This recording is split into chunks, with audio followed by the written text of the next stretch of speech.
ہے، کبھی یاجوج لکھتا ہے، کبھی ماجوج لکھتا ہے، وہ اپنے آپ کو اس عہد کا معبود لکھتا ہے، اسے کہہ دو یہ ذرے امن کی تبلیغ کرتے ہیں، وہ پاگل ہے جو مدارس کی ریت کو بارود لکھتا ہے۔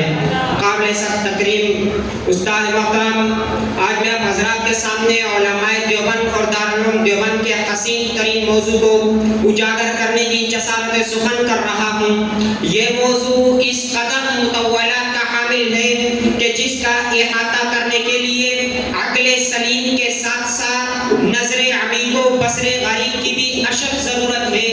اس لیے کہ علماء دیوبند کی خدمات کسی علاقے، خطے، شہر اور ملک تک محدود نہیں، بلکہ جہاں کہیں اسلام کی شعائیں اور کرنیں نظر آئی ہیں، وہاں علماء دیوبند کا آفتاب و مہتاب آب و تاب کے ساتھ منور اور جگمگاتا نظر آیا ہے۔ عقل فرد و حیران ہے کہ ان کے علمی ذخائر کو اجاگر کروں، یا ان کے صوفیانہ رویداد کی جھلک پیش کروں، یا ان کے مبلغانہ وعظ و نصائح کی سیر کراؤں، یا ان کے مجاہدانہ کارناموں کا تذکرہ کروں، جنہوں نے ہر دور میں غم کے پہاڑ سے کر بحر عشق وفا کو عبور کیا، عالم ہستی کا ایک ایک ذرہ جن کی رویداد عشق بیان کر رہا ہے، ہندوستان سے افغانستان تک، شاملی سے بالا کوٹ تک، زندان مالٹا سے کشمیر کی بلند و بالا چوٹیوں تک، جنہوں نے افائے عہد کی ایک مثال قائم کر کے بے باکہ دوہل نے اعلان کیا کہ راہ وفا میں ہر سو کانٹے، دھوپ زیادہ سائے کم، اس راہ پر چلنے والے خوش ہوئے پچھتائے کم۔ توجہ کرنا، علماء دیوبند اس امت کی وہ شخصیات بابرکت ہیں جنہوں نے ہر دور میں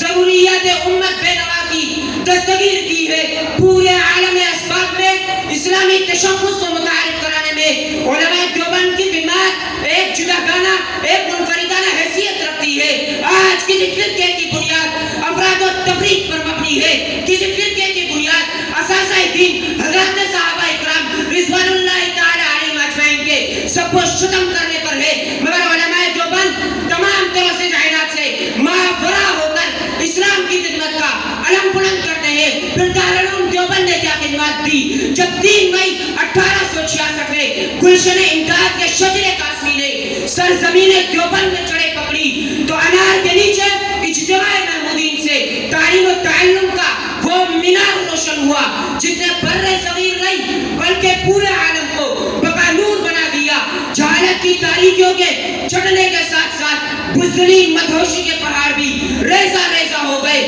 کفر و شرک، بیوت عنکبوت، سیلاب علم و عمل میں تنکوں کی طرح بہ گئے۔ جہاد کے وہ باپ کھلے جو جاہدوا فی اللہ حق جہادی کے عین مطابق تھے، مجاہدانہ انداز سے کفر پر ایسی یلغار کی کہ کفر فبہت الذی کفر کا مصداق بن گیا۔ اس مرکز علم و عمل نے ایشیا میں ایسے ثبوت جنم دیے کہ جن کی للکار سے برطانوی سلطنت کا چراغ ہمیشہ کے لیے بجھ گیا۔ عزیزان من، میرے قاسم نانوتوی کو دیکھو جس کی سیکل شدہ تلوار کے چمکارے نے علاقہ شاملی میں گولوں کو مبہوت کر دیا۔ لاڑ میں کانے کا نعرہ تھا کہ ذہنوں پر مغربی چھاپ ہوگی۔ میرا قاسم کہتا ہے وہ ظالم مغربی چھاپ نہیں عربی چھاپ ہوگی۔ میرے انور شاہ کاشمیری کو دیکھو، پادری اپنی عربی دانی پر ناز کرتے ہوئے کہتا ہے مناظرہ عربی میں ہوگا۔ میرا انور کہتا ہے صرف عربی میں نہیں بصورت نظم کے بھی ہوگا۔ میرے بخاری کا عزم دیکھو، امر دسر کی جیل، دم دم کی جیل، گورا واڑا سینٹر جیل، لاہور کی پوسٹر جیل، کراچی سکر کی جیلیں اس مرد کلندر کو حق گوئی سے باز نہ رکھ سکی۔ اقبال نے کیا خوب کہا، باطل سے دبنے والے اے آسمان ہی ہم سو بار کر چکا ہے تو امتحان ہمارا، توحید کی امانت سینوں میں ہے ہمارے، آسان ہے مٹانا نام و نشان ہمارے دل پر۔